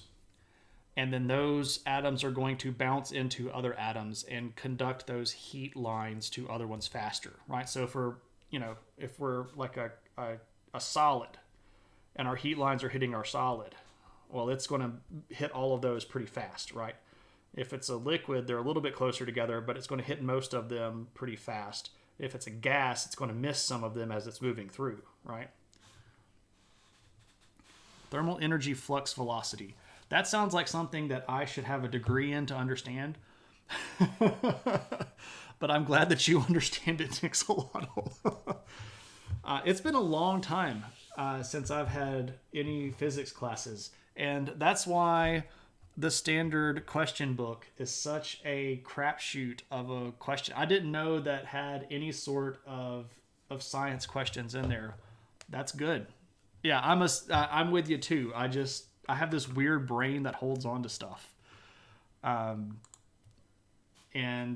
I remember the specific example that my physics instructor in high school told us, because we were asking this, he asked us the same kind of question. It's like, what conducts waves faster or better? Is it sound or, what conducts waves better? Is it solid, liquid, or gas? And a lot of people were like, liquid, gas, because we're here talking about sound, and we talk, and underwater, you can't talk underwater very well. And his response was, if you don't think that solids conduct waves best, go put your ear on the other side of the door and I'm going to hit it with this baseball bat. And then everybody was like, oh, it's definitely solids, right?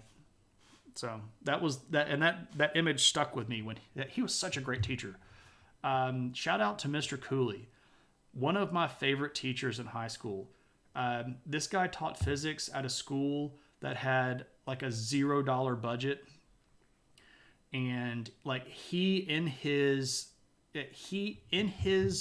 garage made like tools for us to use in physics class, like expensive things, like built these things from components in his spare time so that he could use them in our physics class to teach us physics. One of the best teachers that I've ever had, deserved way better than being at the school that he was at. But now that I'm in a position to teach wherever, I could find a job, I understand why he stayed where he was. Well, if you hit the air with a baseball bat, that's fine. But if you're going to hit my ear with a baseball bat, that's still solid transferring to solid. Right? Also, why would you want to hit me with a baseball bat? That's rude and mean and hurtful. You might miss. That's fair. All right. Who's on? Unless anybody else had any other questions or wanted to redeem anything. Oh, now I remember what I was supposed to do. We've got to have a poll. We've got to have a poll. No. Oh, crap. Wait. What were the old results? So we've got to have a poll on what we're going to cover next.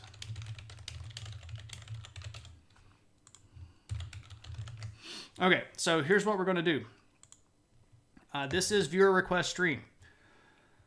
And in the chat, if there's something historically that you want to talk about, throw it in the chat, and we'll take the first 3 options that come into the chat that are logical and doable according to my standards. So whatever about history you want to talk about, throw it in the chat, and we'll talk about it.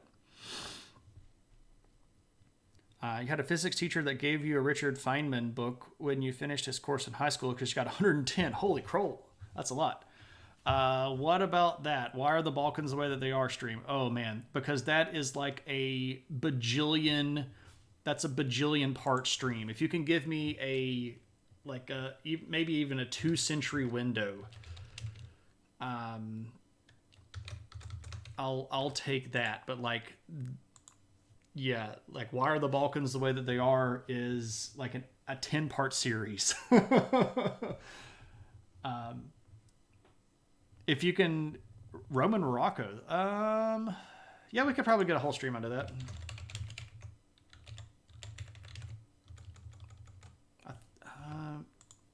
Yeah, I'm pretty sure we could get a whole stream out of that.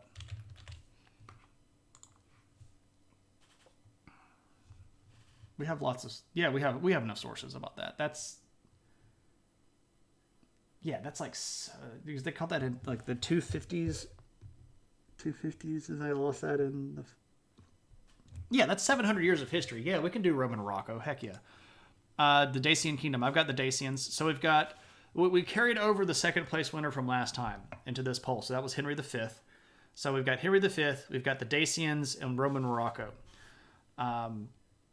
So we've got room for one more.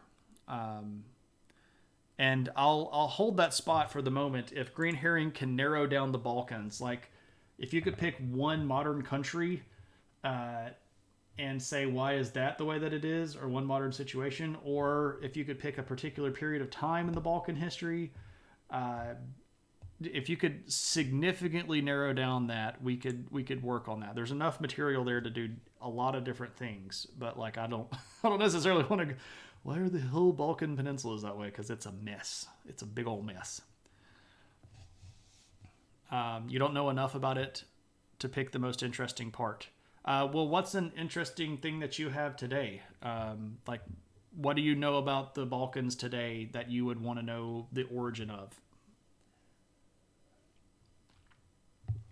We can do like, where did this particular country come from, or what up with that country? I've done 3 different streams on the history of the modern state of Israel, and we didn't even get all the way up to the modern day. We got to like the 70s. I kept thinking that people would pick history of Israel until we got all the way up to the modern day. Serbia, yeah. Just every time you hear about the Balkans, it's a mess. It is. It is. There's a lot of different ethnic situations going on there. Serbia is in a hot spot right now with Kosovo. That's a big old mess. Big old mess. Serbia last week pretty much asked/told NATO that they were going to move troops back into Kosovo, and that's going to be such a mess if that happens. Oh man, such a big old mess. We could do like the breakup of Yugoslavia if you wanted to do that. That creates a lot of the modern countries, or even the creation of Yugoslavia. I don't know. I'm just trying to come up with ideas. I've got a bajillion things that I would want to do. I was just trying to find something that you all would be interested in. And anybody else can, since we don't have a clear thing here from Green Herring, if anybody else has another idea, just go ahead and throw that junk in there and we'll throw it into the chat because we still have to vote on all of this stuff. I think that it is in response to American bases in Kosovo. No. So the issue in Serbia is that Serbia doesn't recognize Kosovo's right to exist. Serbia still considers, and not just Serbia, a lot of other countries, including countries in the European Union, don't recognize Kosovo as independent. Witchcraft would totally be too long, Tuna. It would totally be too long. You're going to have to pick a specific time. We'll just put Yugoslavia on there because that sounds good.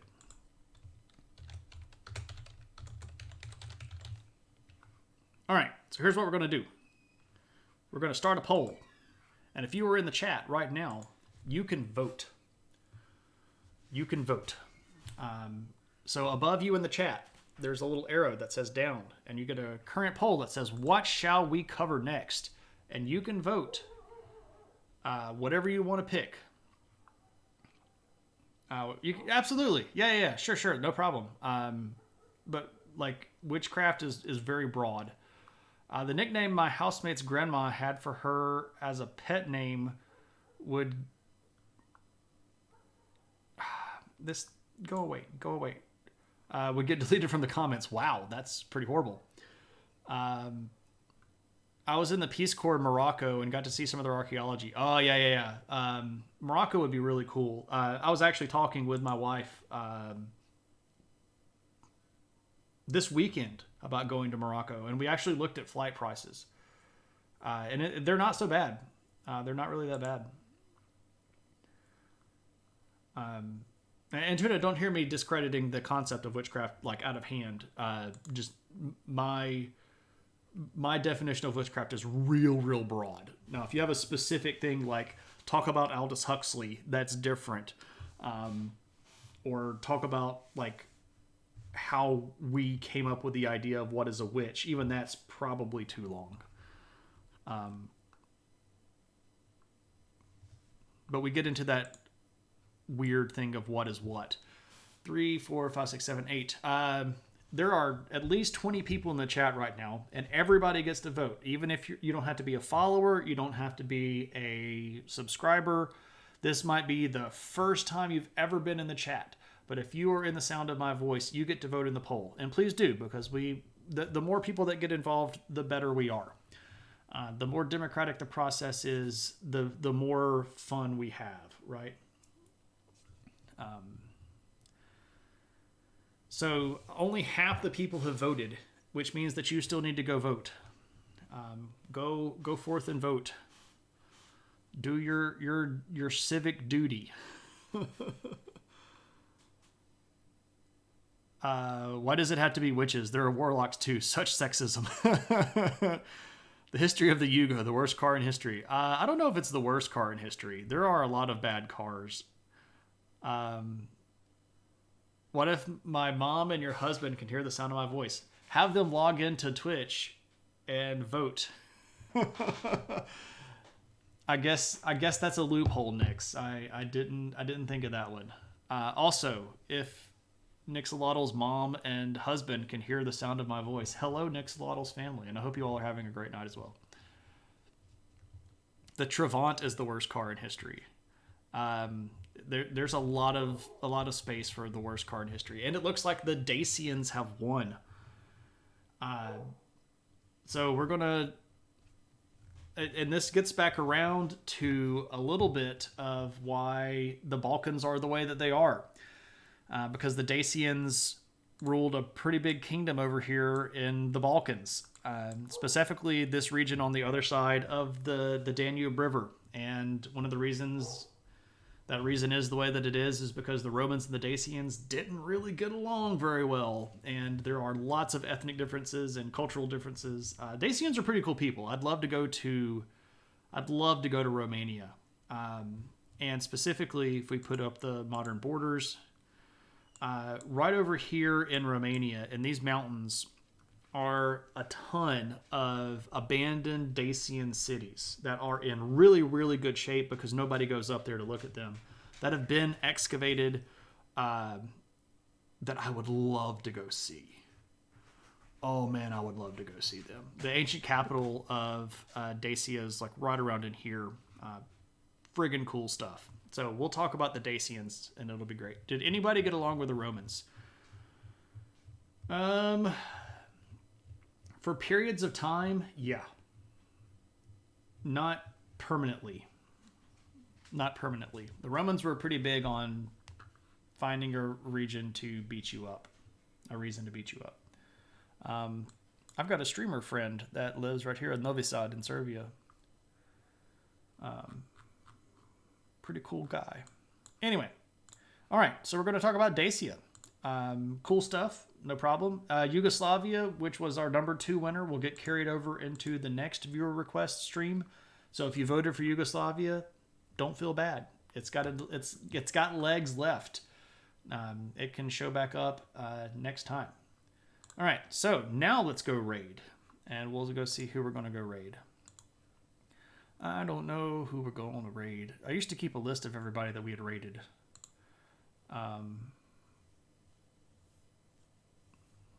And I probably should bring that back because I don't know who I have rated the most recently. There are several people streaming, and I don't know who I have rated most recently because I try to be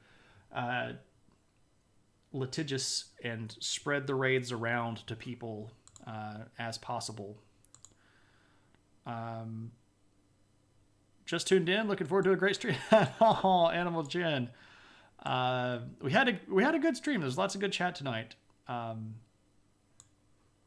The Balkans have had such a complex history. They do indeed.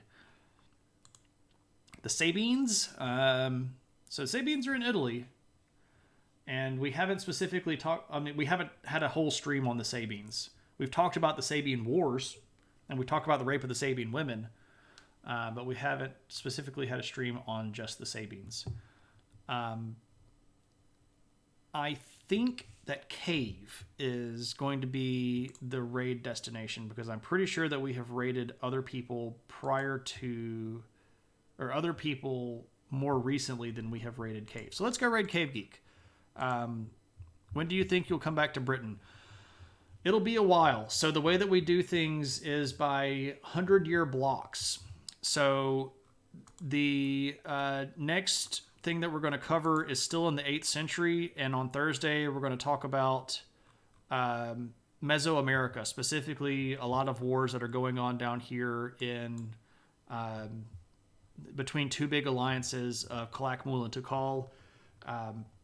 And then we'll probably have another stream that picks up North America and South America. I'm not sure.